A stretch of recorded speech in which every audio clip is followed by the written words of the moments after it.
The Mayo Experience. That Mayo Experience. That Mayo Experience. That Mayo Experience. Experience.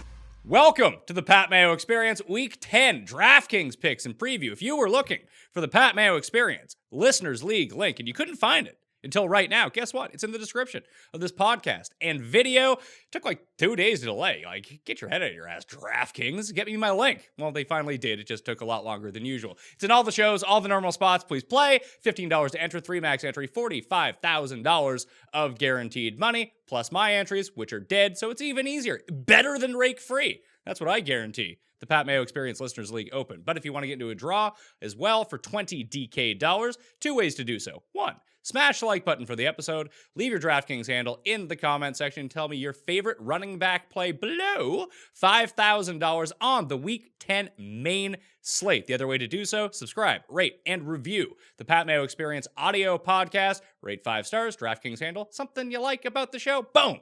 You're in the draw for 20 DK bucks as well. Joining me right now from DK Live, host of the DFS Edge and EstablishTheRun.com, where if you use the promo code Mayo20, you get yourself 20% off. It's Adam Levitan. What's going on? Hey, what's up, buddy? Thanks for having me. Well, thank you for being on. It's not so much me having you on, it's you actually agreeing to be on. That's really the key to all of this. It is? Okay, I'm happy to come on anytime, especially, I know we have to talk about football today, but I'm always down to talk about other stuff, sex, life, anything else. I mean, I used to have a lot more sex before I was not only married, but had a child. I won't lie about that. Well, yeah, welcome to the club, buddy. Yeah. God. Well, people joke about it, but until you actually go through the transition of all the sex to very limited amounts of sex, it's oh, fuck, this sucks. Well, yeah, you just got to give it some time, but then she's going to want more babies and that'll lead to more short-term sex, which will be followed by a prolonged experience of no sex once again. Oh, geez, that's fun. I was winning more money on DraftKings when I was having more sex, so maybe I need to ratchet it up. Be like, listen, we need to have another kid very soon because I need to win $50K or something like that.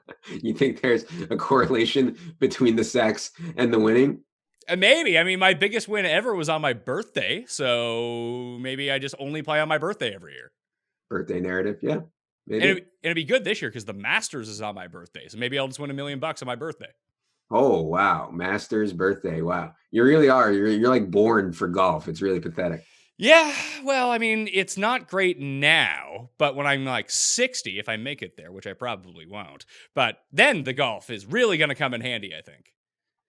You're not going to make it to 60 if you keep smoking those cigs, man. I'm worried about you. Yeah, but we have free healthcare. It'll take care of itself. That's only a problem in America, Levy. Come on now. Smoking only kills in America. Yeah, that would be my pitch for the rest of the world. If I was in the pocket of big tobacco, which I may or may not be. If you were smoking on the show, then we know for sure you're in the pocket of big tobacco.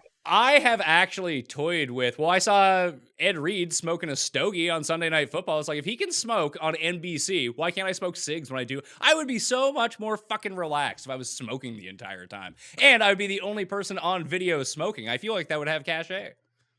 It would. There's, I think, a way bigger stigma against cigs than stogies.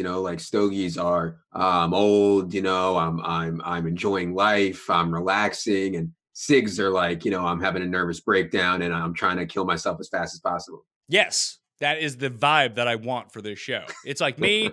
I can just be the fantasy sports equivalent of Edward R. Murrow. We can get rid of the color. We can shoot this in black and white. It'd be perfect. Yeah, it's all fun and games, buddy, until you get sick. I'm worried about you. I'm taking care of myself in the other ways, and then I did quit, and then I got back on. Anyway, smoking talk aside, let's talk football. Now you're making me feel bad about my health. Running backs this week, Christian McCaffrey, 10-5. Is it expensive enough? Because it's probably not. Outside of the 2 Tampa games, I believe Christian McCaffrey's worst scorer on DraftKings this season has been around 30 points. And I think one thing about pricing, you shouldn't just think of it from a median perspective. So, Christian McCaffrey's median perspective is probably, 27, 28, 29 points, something like that. this week. You can think of it from a floor ceiling perspective. So yeah, I'm paying 10.5. Part of what I'm paying for is that Christian McCaffrey almost never has less than 20 points in this spot, right? So, I think that at 10.5, assuming that we get some of the value that we tend to usually get by the end of the week with injuries, I would say that it is still not enough. It doesn't feel like it's enough, but even last week, I mean, the blessing that was Jalen Samuels allowed everyone to play Christian McCaffrey. You can pay up for 10, then you can pay down to 4. Boom, you felt good about your lineups, even building with other stars in it.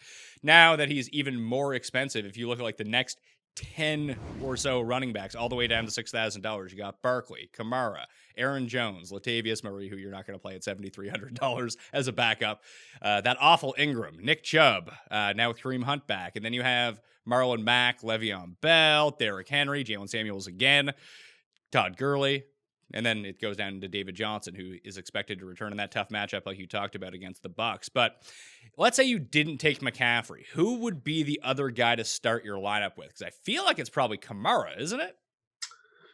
At the running back position, yeah. I mean, there's some wide receivers that I'd be more excited about. At the running back position, yeah. I think Alvin Kamara is going to come back, and I think he's going to be near 100%. The bigger question is, did the way Latavius Murray played in the previous 2 weeks while Kamara was out enough to earn Latavius Murray 40% of the running back touches, 45% of the running back touches? Because that wouldn't shock me, because Latavius really, really played well. But that said, Alvin Kamara is so involved in the pass game that it would be pretty hard for him to completely fail at 8K. I mean, he's going to catch 4 to 6 balls for sure in this game against the Falcons. So yeah, I think Alvin Kamara is okay at 8,200. He wouldn't be someone that I would be that excited about. One of his teammates at the wide receiver position, I'd be more excited about, I think. Yeah, I mean, if you just wanted to build around Michael Thomas and go about your way, that's probably going to end up being the move. But like at the very top, like McCaffrey's biggest thing is that he's not only plays all the snaps, it's that there's no one coming in to steal his work. Like he gets overworked in the offense anyway, and there is no relief for him at any time. Barkley's kind of the same way, but it's funny to say it's a tougher matchup against the Jets. But the one thing they can actually do is stop the run, but it's just super expensive for Saquon Barkley. And then you get into a situation like you talked about. What's the split with Kamara and Murray? We don't know. Aaron Jones, I mean, at best, he'll play 70%. More likely, he'll play 60% along with Jamal Williams. Ingram's playing like 45% of the snaps. Kareem Hunt is back with Nick Chubb. Like, do you roll the dice on any of those guys or go to the ones who are secure in their jobs? Like Le'Veon Bell is secure in his job. Bilal Powell and Ty Montgomery aren't taking his touches. The problem is the Jets just aren't very good. Although the Jets aren't good, and he found his way to 20 points last week. Yeah, and Le'Veon Bell, I think he's probably going to end up playing, but we should note that he is on injury report with a knee issue, and we'll see. We might end up getting Ty Montgomery and Bilal Powell as plays this week. But yeah, I think the way that the running back tiers are shaping up early in the week is that there's going to be more value at the bottom range than there is at the top. But at the top, a lot of the guys like you mentioned are in timeshares, and yeah, they have access to their ceiling in those timeshares. It's just you lose some of the floor, like we saw last week with Aaron Jones, and Aaron Jones was one of the most popular players on the entire slate last week. But it's like people just ignored that Jamal Williams was going to play a ton, and the next thing you know, the Packers don't run very many plays. They have a bad game. Aaron Rodgers plays poorly, and Aaron Jones is just a total dust ball. So, I think that McCaffrey this week will be more popular. I mean, last week, I know you said, and I agree with you, that like it was so obvious to play Samuels and McCaffrey, but like even in cash, Christian McCaffrey was only 50% owned, and Christian McCaffrey in tournaments was only like 28% owned or something like that. So, yes, the people in the Pat Mayo experience bubble know to play Jalen Samuels and Christian McCaffrey together last week. I wouldn't assume that everybody on DraftKings, which unfortunately for you, not everybody who plays on DraftKings watches the Pat Mayo experience. So not everybody knows to do so. That was the goal when I first came over to DraftKings, that everyone on DraftKings would watch my show. Not the case. Yeah, that would be a lot of people. It'd be great.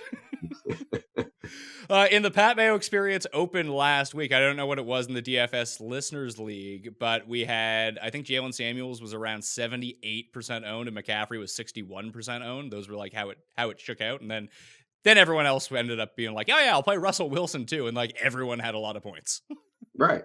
Yeah, that's great. And I think that some people leveled themselves out of Russ, which I talked about on the solo pod a bit this week. But yeah, it certainly was not complicated last week. And I actually think you can make good cases for playing Samuels and McCaffrey together again, assuming James Conner sits out. I know that Jalen Samuels is 2,300 more this week, but yeah, I'm just so focused on running backs who catch passes. They're just incredibly valuable on DraftKings. But, not only is it full PPR, but when you're playing just one day fantasy, like having a guy who cannot get game scripted out, no matter how the game goes. And, we're fools to think that we can project how games are going to go really accurately. So having a running back who does well when his team's getting crushed, does well when his team is winning by a lot, it's just incredibly valuable. So I still think Jalen Samuels is in play, assuming Connor is out again.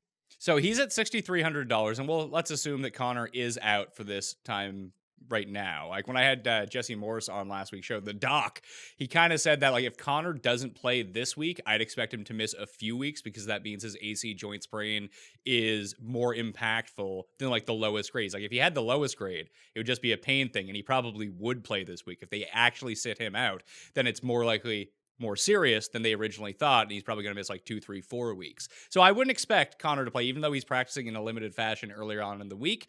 We'll see how that ends up shaking out. It would actually be better for the Jalen Samuels shares if Connor practiced every day until Friday and then was like, oh yeah, I'm not playing on Sunday, because then he'd be like 5% owned. Yeah, I don't know about that, but yeah, you're right. I mean, late news is always going to be better. And yeah, given how early the James Conner news came out last week, I mean, there was nothing stopping the Jalen Samuels ownership. So Kareem Hunt back with Nick Chubb. I actually think it's a decent matchup for Chubb for what he specifically does. You can run up the gut on the Bills, no problem. And we've seen, your favorites, the Dust Bowl players like Adrian Peterson just gash them on the ground. Jordan Howard gashed them on the ground. So I would think that Nick Chubb might be able to do this as well, but I just worry about this split. Like they're already talking up Kareem Hunt. I would still think at worst it's like 65-35, but I actually have no idea. Do you have any lean on it? Shout out to producer Paul for the Baker Mayfield picture. No, I mean, look, Nick Chubb was not playing every snap anyways. Dontrell Hilliard was playing 38% of the snaps over the last 2 weeks. Obviously, Nick Chubb still gets the lion's share of touches, and Nick Chubb actually plays pretty well in the pass game. I'm not sure that they're ready to just throw Kareem Hunt right in there and have him steal Nick Chubb's thunder. I kind of think that Kareem Hunt will be eased in with the Dontrell Hilliard role, which is actually like a reasonable role. So yeah, I wouldn't dock Nick Chubb's projection too much, if at all. If you liked him going into this Buffalo game, I think you should still like him. So the only other one that's on that tier, I'm just looking at it right now, like Kansas City can't stop the run. They're actually kind of good against the pass. And I know this kind of goes against everything you just said about you need to have a running back that can't be scripted out. And Derrick Henry can definitely be scripted out. Although Tennessee's like so poorly coached that even if they're down by 25 points, they still run with Derrick Henry. So maybe he can't be scripted out. He's just not getting the valuable touches. But the way that Tennessee keeps this game close is just pound Derrick Henry 25 times and hopefully he can gash this defense, which he probably can. Like, I don't love ever playing Derrick Henry because of that lack of upside in the passing game, but this seems like a really good spot, especially at home. Sure. And we'll see on Patrick Mahomes, because I think that's big for Derrick Henry. Obviously, if Patrick Mahomes comes back and plays, then Derrick Henry's expectation at that amount of time that the Titans will have the ball, the likelihood they're winning in the game with Mahomes out there, it goes down. With Matt Moore out there, you could see Tennessee having chances and at least paths to winning the game. So yeah, and they've used Derrick Henry in screen game a little bit, and Deion Lewis fumbled last week.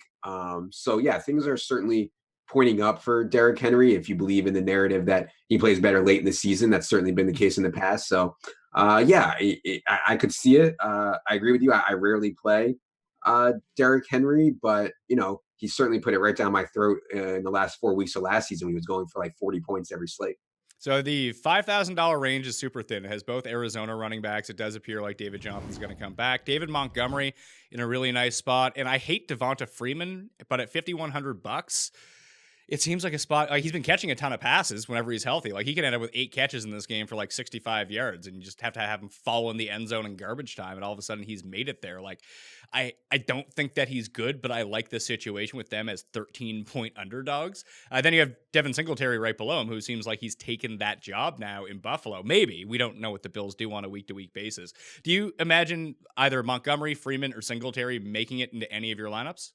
Oh yeah, yeah. I mean, I think David Montgomery, I mean, has established himself as like a true 3-down plus goal line bell cow for the Bears. And yeah, I mean, it's desperate times and they don't trust much of Trubisky at all. I think, David Montgomery's going to touch the ball a ton against the Lions. And yeah, the good thing about Devin Singletary is in week 8, the Bills were losing for most of the game and he dominated snaps. And in week 9, they were winning for most of the game and he dominated snaps. So I'm not saying that Frank Gore is going to go away.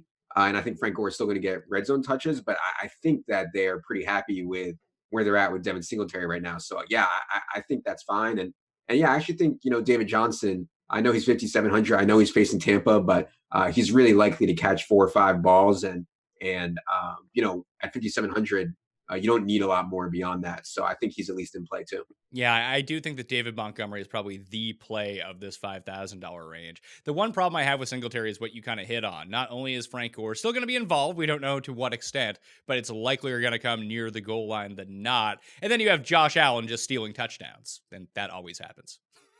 Yeah. I mean, Josh Allen's a threat to run at the goal line for sure. I don't think Devin Singletary's touchdown expectation is that high, but yeah, I mean, he's only 5K. You can make a pretty good case that he's pretty mispriced against this Cleveland defense. So what are we doing at if we want to pay up for Christian McCaffrey, we're probably going to have to go down here either at tight end, at receiver, or is there a running back that you do actually like from down in this range? Like you could play Ty Johnson against the Bears. He's down here. Kalen Ballage is down here. He's $3,800. He might not be good, but he has a good matchup, and he's like the last man standing right now until we figure out that Myles Gaskin's actually the starter. But it's really tough to take any. As someone who tried to use Mark Walton along with Jalen Samuels last week, let me tell you don't want a Miami running back. Yeah, it doesn't really work out well. So who's the guy down here? Is it Ronald Jones at 43? Because they can talk all they want. I've seen this enough throughout the course of the season that Ronald Jones has a good game, then he plays 3 snaps the next week. Yeah, I mean, God, I didn't play any Mark Walton last week. I just had no trust or faith whatsoever in the run scheme and their ability to create rushing fantasy points. So I'll probably pass on Kalen Ballage. I think Ronald Jones is interesting, mostly because of the matchup. And yeah, they talk a lot, but also they showed last week that Ronald Jones set season highs in snaps and touches, and Peyton Barber set season lows in snaps and touches. I mean, Ronald Jones played well, operated as the starter. So I think he'll come back and start and get a chance to handle, 70% of the running back touches in a really, really good matchup. He's not going to play in the pass game, which is a concern, but it's kind of mitigated a bit by him being only 4,300. And it's also mitigated by the game environments. I mean, one of the best game environments for sure is Tampa, Arizona. So yeah, I actually think Ronald Jones is going to end up being pretty popular, and I think the floor is probably lower than people give it credit for because he doesn't play in the pass game very well, but he's certainly in play. I think that he is in play for sure. I will probably have none of Ronald Jones this week, especially if he's he's the very clear value from down in the low 4,000s. I would expect him to be around. He won't have Jalen Samuels love because that just made so much sense. This makes less sense because his name is Ronald Jones and he plays for Tampa, who just loves to pass the entire time. But if he's going to be 15 to 20% owned, I would just figure out a way to get up to the even Devin Singletary, David Montgomery, and figure out a way to make 2 of those guys my lowest owned and try to pair them up with someone at the top. Oh, I agree. Yeah, it wouldn't be a great play in tournaments if he ends up being owned, but he won't be anywhere near Jalen Samuels. I mean, the big difference obviously is one is one of the best pass catching running backs in the entire NFL, and the other is a total 0 in the pass game. So yeah, that would be one big difference. Another big difference is Jalen Samuels had not only James Conner, but also Benny Snell out. I mean, I was surprised they gave the ball to Trey Edmonds so much, but whatever. In this game, there's no injuries. I mean, Peyton Barber's still there. Dare Ogunwable is still there. So it's a much, much different situation. So what are we doing at receiver? It sounded like you're just going to push all your chips in the middle on Michael Thomas. That would seem to be the move based on the receiver slate.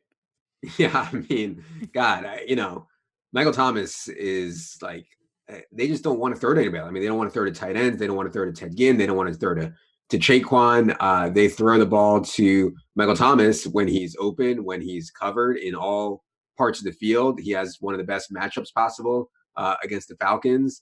Yeah, I mean, it's not great for Michael Thomas, I would say, that Kamara's back because he projects for more targets than Latavius did. But that said, it's really, it's hard to say anything bad about Michael Thomas in this matchup. Drew Brees is back. I mean, I think that the way DraftKings has been pricing wide receivers this year has been relatively lower to the elite running backs, but you could make a case that Michael Thomas's median projection is really similar to some of these running backs that they've priced, at 9K, 10K, et cetera, et cetera. So after him, it's Tyreek Hill, Mike Evans, Julio, Godwin, Kupp, Golladay, Devontae Adams, Allen Robinson, fresh off a fantastic game when I played him. Thank you, Allen Robinson. And Marvin Jones at $6,200. Then you got Beckham and Green coming back, and John Brown as the $6,000 guys. Would you play AJ Green against Baltimore or Beckham against Trey White? Those don't sound like great ideas to me. I think Beckham is still hurt and the offense is somewhat broken, and Bill's secondary is really good. And on AJ Green, yeah, I mean, I actually think Ryan Finley will complete a lot of passes. They won't be down the field, but I think Ryan Finley will be okay.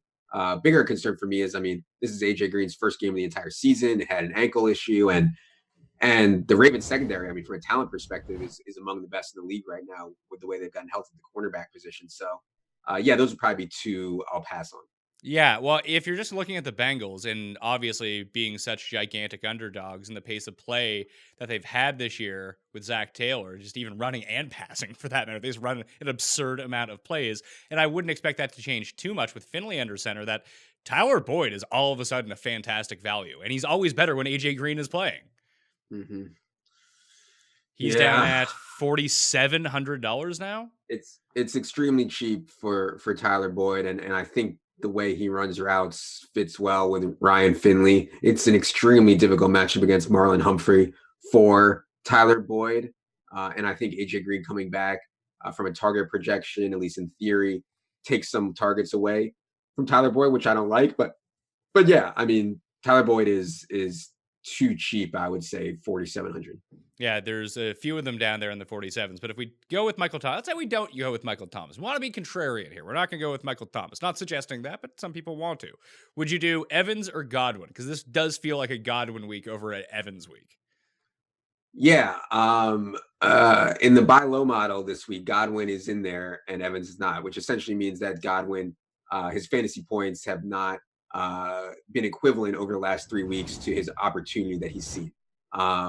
Chris Godwin will also be less owned because Mike Evans has just been absolutely crashing, and Chris Godwin is also cheaper. So from all those perspectives, Chris Godwin is undoubtedly the play this week. And yeah, I don't know that Patrick Peterson is done. Like, people are ready to write off Patrick Peterson because he had a couple bad games in his first couple games back off the suspension. I'm not ready to say that, but Mike Evans is more likely to see Patrick Peterson in this game just because he operates on the outside more.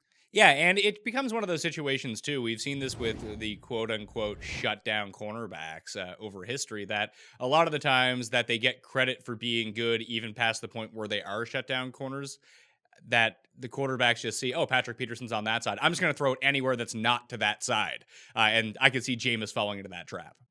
Sure, yeah. God, Mike Evans is just so ridiculous. I'm sure he'll get plenty of deep shots and everything, but Chris Godwin is going to get the intermediate, and he'll be fine, I think. Yeah, if you go to establishtheRun.com, use the promo code Mayo20, you can check out that air yards model and the buy low model, everything up there along with Silva and Levitan's work. And the Pat Thorman snaps are up right now, too. Always one of my favorite ones to look at every single week. I don't think that people understand the value into targeting high-paced teams, and not only as it projects to running plays for DraftKings, but also like betting overs and unders. Yeah.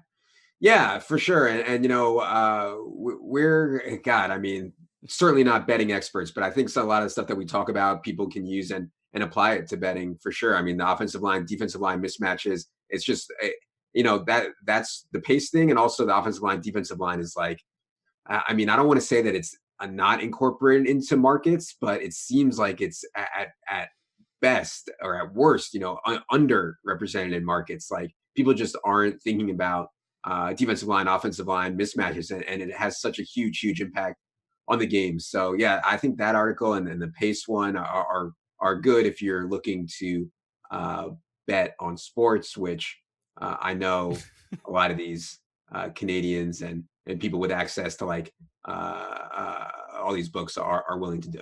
Yeah, and listen, even most people in the States, even if maybe they live in a state where gambling has been legalized, you bet all you want, but other people seem to have figured it out. Who knew? But I haven't looked at the buy low model yet for the air yards, but I imagine that like Robbie Anderson, who I play every fucking week and sucks, is like at the top. Well, you keep talking for a second. I'll pull it up here and see exactly. We'll give some teasers. The whole thing is like, I would imagine like almost every Jets player is, but there's a problem. Their quarterback can't complete any passes. Like that's a real issue when you're playing these guys in fantasy every single week. Like I want to believe that Robbie Anderson's going to turn it around. He should have caught like a 70-yard touchdown last week. I keep betting him over props on yardage every single week. 1 week it was 58.5. I was like, easy over. No, under. 55.5 2 weeks ago against the Jags. He had 33 yards on the first drive. No, easy under. Sorry, you lose again. Last week, his over-under was 45.5. He couldn't even get there. Like, it's getting ridiculous with him. Robbie Anderson is not in the model. What? There's only one Jet receiver in the model, and his name is Demaryius Thomas, isn't it? Demaryius Thomas. Ugh, that's so gross. Yeah, like part of the idea of the model is like we ignore quarterback play, we ignore defense, we ignore matchup, we ignore everything else. Just it isolates the opportunity that a player has seen relative to his fantasy production. And so a lot of these guys you're going to feel really gross about playing, so yeah, that's kind of the point. All right, so back up near the top. So if you play Thomas, do you figure out a way to game stack that and try to use Julio or potentially Ridley, or maybe even you want to like get the cheap option and use Justin Gage on the Falcon side of the ball? Like, what do you do with the Falcon side?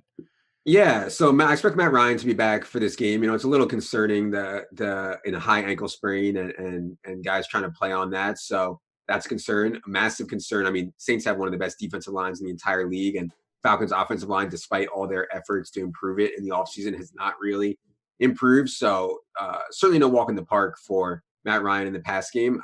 You're most likely to get your Matt Ryan garbage time points, I think, and those have been a thing for most of the last 2 years. He can be extremely effective in garbage time. So yeah, I think all your bringbacks are in play. And you mentioned Russell Gage, who played the Mohamed Sanu role.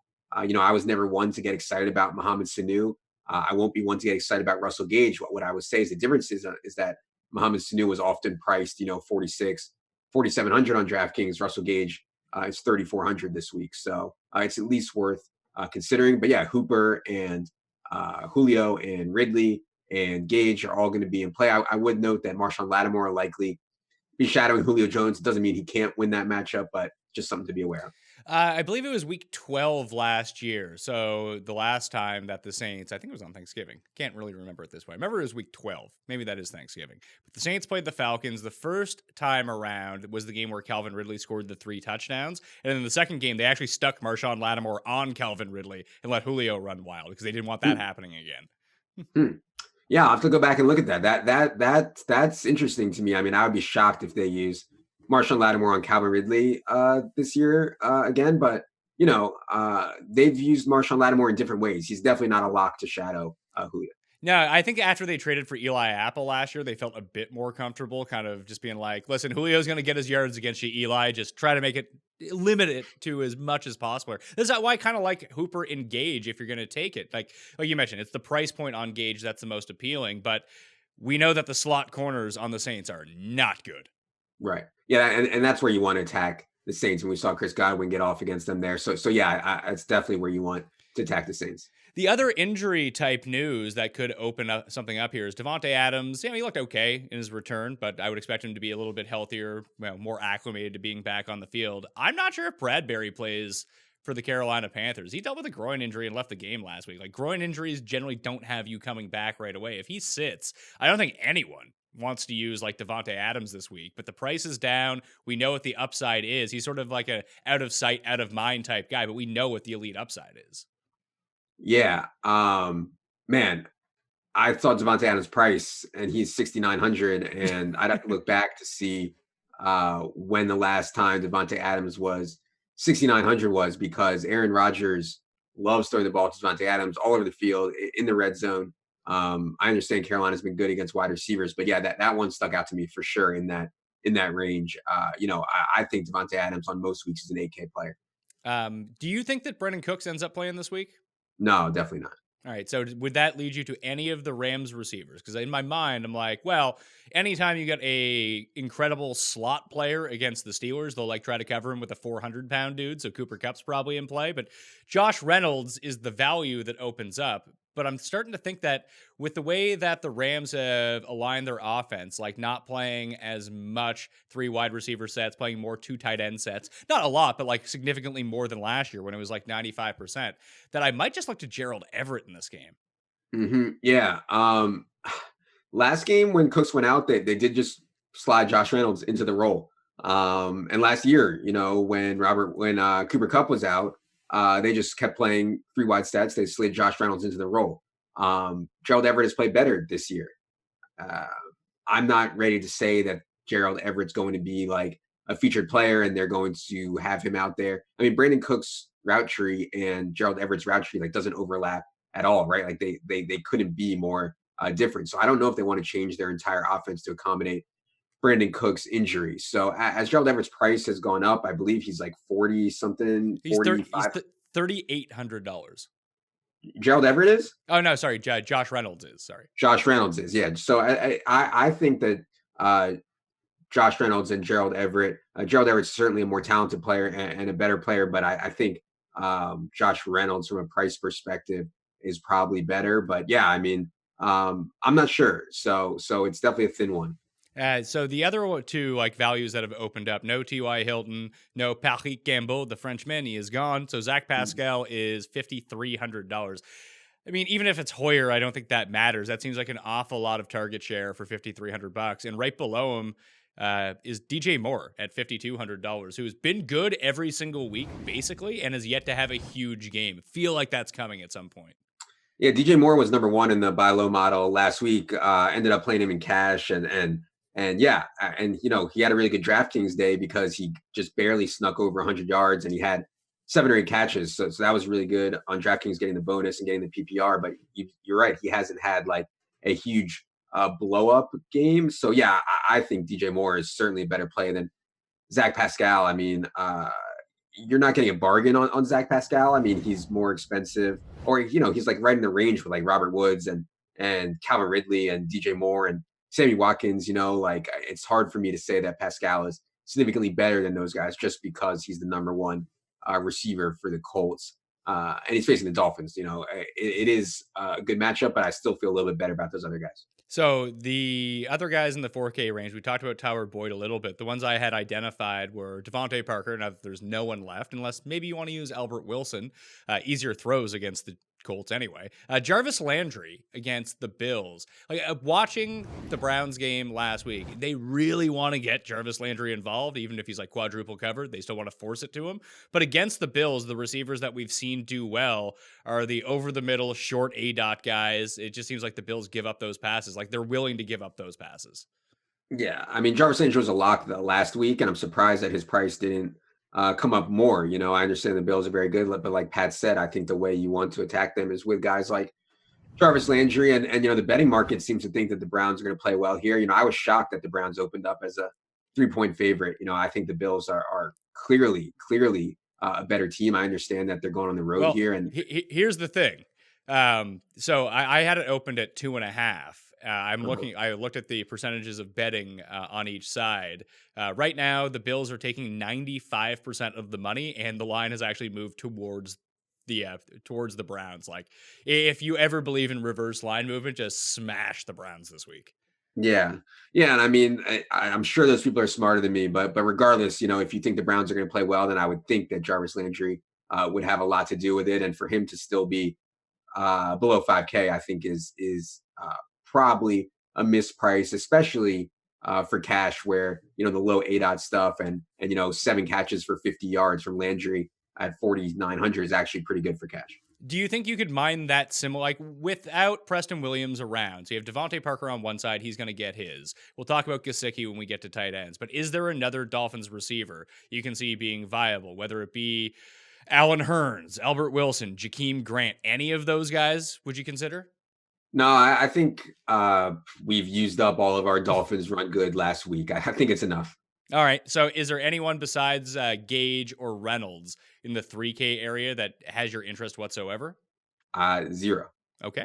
That's good to know. See, that's what I like. So should I be, I don't need to say like, oh, is it Traquan Smith or, Duke Williams? Just no, like that can help me. I'm not going to lie to you.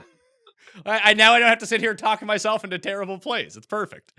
Quarterbacks on the slate. Maybe we should talk about stacks as well. I'm looking at the over-unders of some of these games. There's a lot of high total games, but none on the main slate, at least, is higher right now than Saints and Falcons. I assume that's going to be incredibly popular as the big stack game of the week. We've already talked about different options just organically of, hey, who do you bring it back with? Who are the guys in this game you can play? It's basically everybody. The other one is that Cardinals-Bucks game, 50. It's only a half point less, and I have a feeling it's not going to be quite as popular.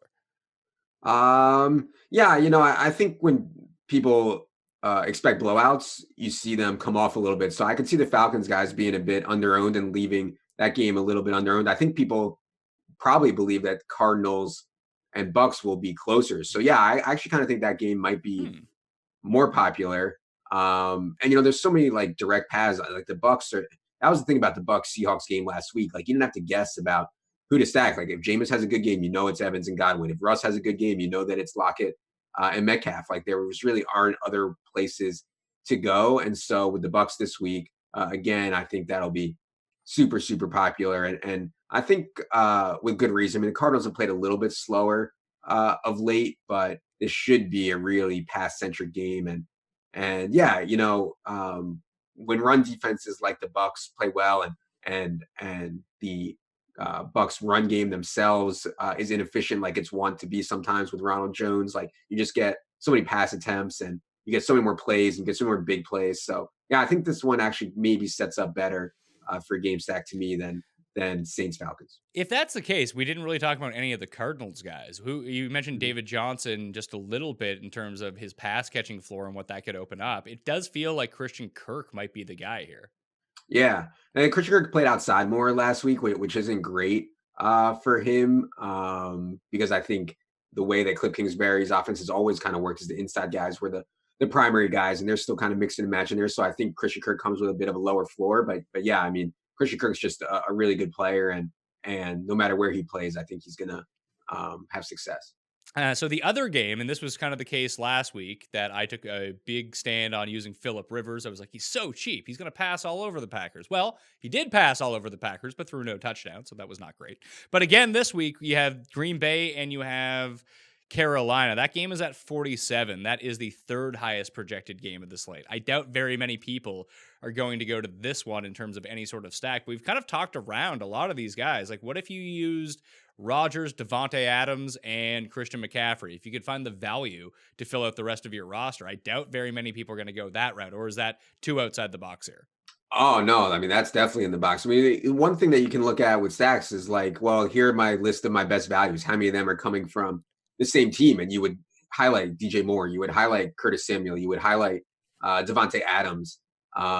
You could make cases for Aaron Rodgers, Christian McCaffrey. You could make cases still underpriced. So yeah, I mean, once you start saying that, then you could say, of course, this game is a candidate for stacking. So yeah, I don't think that that's outside the box at all. All right, the other, I always try to identify one sneaky stack game of the week as well, and it's usually with two bad teams with bad defenses and have basically nothing to play for, so they're just going to air it out. What about Giants-Jets? Doesn't it feel like there's going to be points in that game? Oh, undoubtedly. I mean, people like on a week-to-week basis, they want to, when Sam Darnold shredded the Cowboys, oh, see, he's the best. And then he fails against the Patriots. Oh, he's the worst. And Daniel Jones looks really good against the Lions. See, Daniel Jones is awesome. And then he looks bad against the Cowboys. He's the worst. It's like, we can't be making quarterback judgments on a week-to-week basis. And yeah, I think two really bad defenses in the Giants and Jets and two quarterbacks who are very capable to me of going over 300 yards on any given game. It looks like Evan Ingram is in doubt, which hurts Daniel Jones a lot, especially if Sterling Shepard can't play, because then he's really down to just like Golden Tate and Darius Slayton and Saquon Barkley. But yeah, I still think that Daniel Jones can find a way here, and I don't mind going back to Darnold at all. So if we do take I actually like Daniel Jones more than Darnold in this spot just because of the rushing upside that comes along with. I mean, maybe if Evan Ingram ends up sitting, maybe you can squeeze Rhett Ellison in there. Who knows? He's going to be super cheap. But I'm just stunned that Daniel Jones is less expensive than Sam Darnold is. Like that blows my mind. I don't know how the algorithm spits that out. Yeah. I mean, the thing about quarterback is like, I really try not to get hung up on who's more expensive than the other because they're all within like 800 of each other. It's not like the other positions. It's just like, you like a guy, you can find the 300 or the 200 or the 500 or whatever it is. It shouldn't make that big a difference in your lineup. If you're not going to be stacking, if you're looking at just to play a solo, if you just want to get a piece of one of these games, it does feel like Matt Ryan at $6,100 is a way that you can not only save money, but probably get access to the highest projected game. You save the money with Ryan over Breeze, and he's going to be throwing the entire time. Yeah. I do you worry about the injury? A little bit. I worry that like their offensive line is just going to get shattered going to the Superdome. But yeah, I mean, there's certainly ways that they can keep this game close, and if they don't, there's ways you can get there in garbage time. It's just it doesn't feel like the best Matt Ryan spot I've ever seen. To me, but he is he's cheap. I mean, he's 6,100 and yeah, I mean, Breeze is 6,700. And God, if I got to Breeze, I'd probably want to get to Lamar. So, we're starting to get up at where you're paying over 7K for a quarterback. And that's usually it's not something I try to do, although I've done it more this year.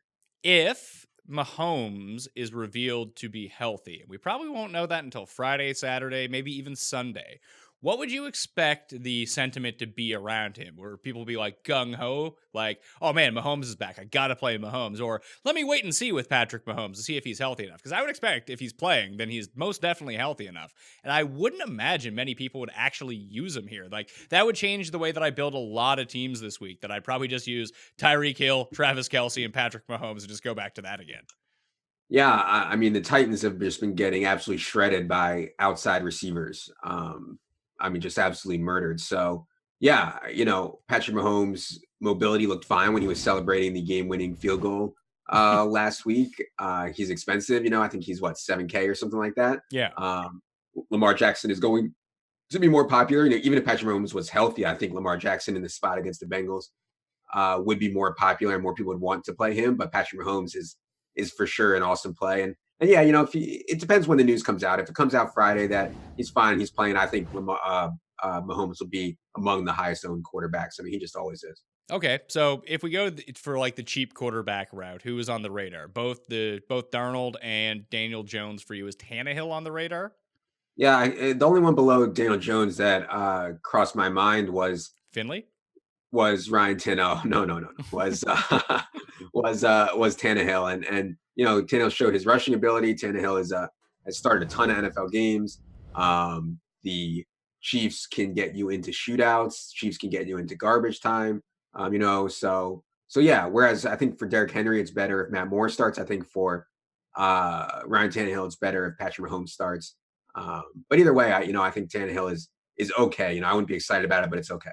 Okay, tight ends. We talked a little bit about Everett, some of the pay down options. Do you think this is a week to pay up or pay down at tight end? Yeah, I mean, given roster construction, if you pay 10-5 for Christian McCaffrey, it's going to be really hard to pay up, Like Zach Ertz was like a gift last week that he was 4,700 in a week where we also paid 10K for Christian McCaffrey. I don't know that we're going to get that this week unless you like Gerald Everett. I think that the punt is going to be Jack Doyle or Greg Olsen or something like that, or maybe Gesicki, who I know you mentioned. But yeah, you're not gonna be able to play like Kelsey or Hooper or something like that if you play McCaffrey in any kind of like reasonable wideouts. If you got to making enough lineups, or you just wanted to be contrarian for the sake of just having a different lineup of the very top end tight ends, do you have an inkling of which way you would go on them? Yeah, I mean, my first instinct would be Hooper because I think you save like 1,400 off of Travis Kelce. If I have Travis Kelce's price right here, but from a raw projection, especially if Mahomes plays, I think Kelce, he's certainly not had the best year, but getting Mahomes back, I think would be good. Yeah, so the other pay down options, like a lot of these guys are just crapshoots. I know that Doyle's had the 2 good games in a row, and obviously he'll end up being popular. Olsen for a floor play, he'll be popular. But I think you can even look at different options here. Like, I'm not playing OJ Howard despite the price decrease in him returning. I can't do that to myself. But Gesicki, who we talked about, he's $3,100. The other one, if Herndon was active last week but didn't do anything, if he's still not healthy, Ryan Griffin keeps getting used in the red zone for the Jets. He's like the one guy. I mean, the touchdown got called back on him last week, but he scored twice the week before. If we do think that there's a lot of points in this game, if I was going to take a touchdown punt guy from the bottom of tight end, I think it would be him. Yeah. Chris Herndon was active last week and didn't play. They seem optimistic that he'll be able to play this week. God, yeah, Ryan Griffin. I mean, I've heard worse ideas, I guess, but I do think that we probably won't have to make that call because I do think that Chris Herndon probably gonna end up playing. Okay, so other cheap guys, because this is where I want to lose all my money this week with terrible ideas. Jonnu Smith, good 2 weeks ago, bad last week, but he's still only $3,500. Delaney Walker's out of the walking boot right now, but I don't think that he's going to end up playing. So I think that he's still on the table as sort of a pivot off one of these low-owned guys. I doubt that there's a really good case to be made that if like Jack Doyle is going to be 25% owned to play Jack Doyle, like chalk cheap tight end sounds like a really bad idea. Agreed. Yeah, no, it's for sure a bad idea. And I think people play OJ Howard because he's playing the Cardinals. Everyone's played tight ends against the Cardinals. Yeah, so you can't project many targets for OJ Howard. He's coming off a hamstring injury. He was rotating anyways, but Cam Brate's been hurt, and yeah, it would take a leap of faith for sure. I would think for me, it would be if I was going to pay down Jonnu in that game, especially if Mahomes plays, or Gesicki, especially without Preston Williams around. We can't decide who the other Dolphin is. It does seem like Fitzpatrick is just going to chuck it up to him. And these aren't like the tight end screens or the safety valve type passes. He's running real routes down the field. And if he can just break one of these tackles, then all of a sudden he's gone. It only takes one with him. And when we think about like opportunity, if I talk about someone like Ryan Griffin, it takes one red zone look and all of a sudden he's paid himself off with his touchdown. With Gesicki, if he scores a touchdown, I'd probably think it's a longer-ish touchdown. Yeah, I mean, in terms of just raw athleticism at the tight end position, Mike Gesicki is like one of the most athletic players we've ever seen at the position. He's had trouble adjusting to the NFL game and physicality and all that. But yeah, I mean, he's an athletic dude for sure. Yeah, but even just looking back at his past few weeks, like for $3,100, you get a shot at a guy who's seen, 6, 3, 4, 7 targets the past 4 weeks, 95 yards last week. But before that, he had 10 yards against Pittsburgh, not a good matchup, 41 against the Bills, 51 against Washington. Like, this is a tough-ish matchup against the Colts, but it's not outrageous. And I don't think that he's posted enough fantasy points on a reliable basis that people will be like, oh, got to use that guy. No, I think that they will go for what I feel is like a lower upside but slightly higher floor play in Doyle. Mm-hmm. Oh yeah, I mean Doyle's gonna be more popular for sure, and Doyle needs touchdowns to get there too. I mean, all these cheap tight ends, you need touchdowns to get there. It just is what it is. If Ingram sits, would you even consider Rhett Ellison? Oh God, I'd have to think about that. My first instinct is no, but I'd have to think about that. I haven't looked at Rhett freaking Ellison. Rhett Ellison, $2,500. You might need it. That allows you access to a lot. Yeah, I mean 2,500. It's like, God, they catch a couple balls, but we have data on him without Evan Ingram, so I'll have to go back and look at it because Evan Ingram has missed some games this year, and Rhett Ellison has started, so I'll go back and look. So the other one too is last week the winner of the Pat Mayo Experience Listeners League, which you can find the link to in the description of this video or podcast, punted at defense. He took the Skins. The Skins scored 2 points, but that $1,800 in his lineup allowed him to basically stack his lineup with McCaffrey, Samuels, and everyone in that Tampa and Seahawks game, and that turned out to be the winning lineup. Is it worth you have to hedge against a defense not going completely bonkers, like the Eagles that 1 week or the Patriots on like 3 of the slates this year. But if you can avoid a defense scoring like 35 points, is it always best just to try to take the punt and maybe you'll get lucky? But maybe even if you don't get lucky with the points, that you get lucky that no one else goes off and it doesn't really matter what your defense scores. It's more valuable to have the savings. Yeah, so I'll say 2 things. I mean, the reason that everybody's trying to pay down at tight end is because it's so at defense is because it's so unpredictable. Turnover rate is so unpredictable. I mean, from year to year, from week to week, it's really hard to project turnovers. And then it's even harder to project touchdowns. And obviously, you're talking about slate breaking scores. You need touchdowns. That is just extremely difficult to predict, almost impossible to predict defensive touchdowns. From a perspective of cash from raw equity, I think it almost never makes sense to pay up at defense. Like the Bills played great last week. Bills defense played great last week against the Redskins. They finished with 8 points because like they didn't force turnovers, which are kind of random, and they didn't have any defensive touchdowns, which are super random. I would say from a game theory perspective in tournaments, however, that when you get these punt tight ends, and the Redskins were like 20-something% owned in the Edge Listener League. I think they were like 15 or 16 in the Millie Maker or something like that.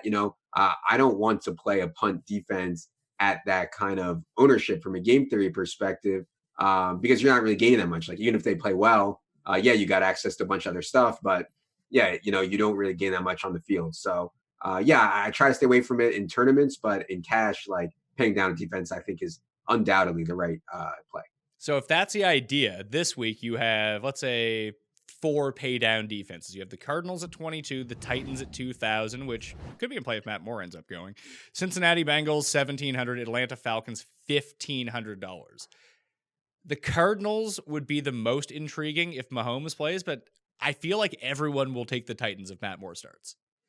Yeah, the Titans at 20 and the Cardinal. I mean, Jameis Winston is a turnover machine, and even when he plays well, he turns the ball over. So I think the Cardinals at 22 and the Titans at 20. And then if you can find the money, I think the Browns at 25. Josh Allen is prone to taking sacks and turn the ball over as well. So I think there's some options there.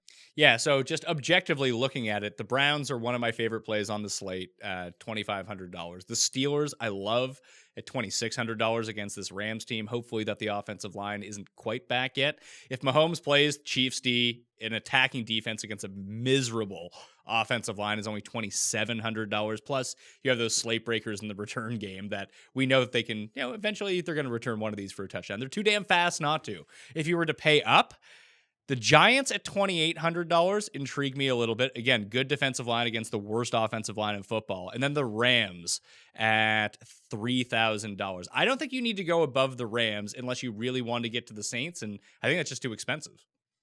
Well, what about the Ravens? I don't like the Ravens this week. No, you're out? It's not that I'm out. I don't want to pay for, like, if we're talking about all the guys that we like on this slate, whether it be Michael Thomas or Christian McCaffrey, like, how am I going to find $4,000 to pay for the Ravens D? Take out a loan. I use my extra credits in my lineup. Be like, this week you get an extra $5,000. Yeah, exactly. It's you don't get a loan from DraftKings to have extra money in your lineup. I would still be bad if they allowed me to have $10,000 more than everyone else.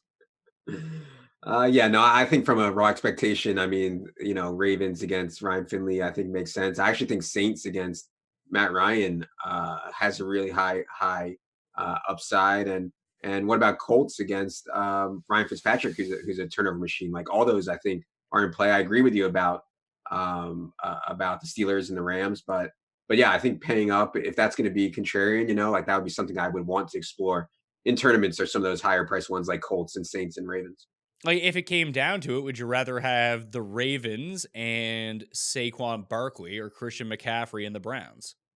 Yeah, well, of course, right? I'd rather have the Christian McCaffrey side. What percentage of the time does the other side win, though, versus their ownership, So, if you're one of the game theory bros for tournaments, that's the kind of stuff you should be thinking about. Yeah, I think it's very intriguing. The Giants D, though, against the Jets, $2,800. I doubt anyone's going to use them, but their defensive line has been getting to the quarterback, and Sam Darnold likes turnovers. This is what I've heard. Yeah.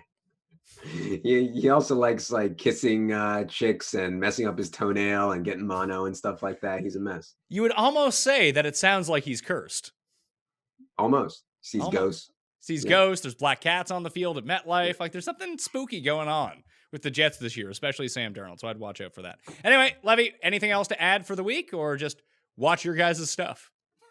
Yeah, no, and I'll be on Friday to go through everything that we think is in play. So yeah, check us out then on Friday night, and we'll have a much clearer picture. You know, I did this special for Mayo where I actually thought about the slate on Wednesday morning, but normally, you know, I like to get all the information and it percolates and I think about it and it seeps into my core on Wednesday, Thursday, and Friday, and then I start actually thinking about prices and context and stuff like that on Friday night. So yeah, we'll be more into it and we'll be more in tune.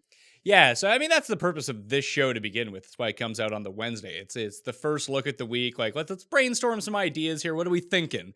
And then you can kind of nail down what you like. Who's on the table? Who's not on the table? Oh, I didn't realize that guy was that price. That's the entire point of this type of show. Because if you're just relying me on to make picks, you just lose money every week. But we can talk about the guys in order to figure out, hey, these guys are on the table. Let's narrow it down as the week goes along. What time are you and Evan Silva live on Friday night? Yeah, we'll be on at 8:15, but you can always get the replay and you can always get the audio download, so it's no big deal. All right, yeah, so establishtheRun.com. Again, promo code Mayo20, get yourself 20% off. You get access to those exclusive videos, and then again, on demand if you are a member at establishtheRun.com. Thanks for being on, dude.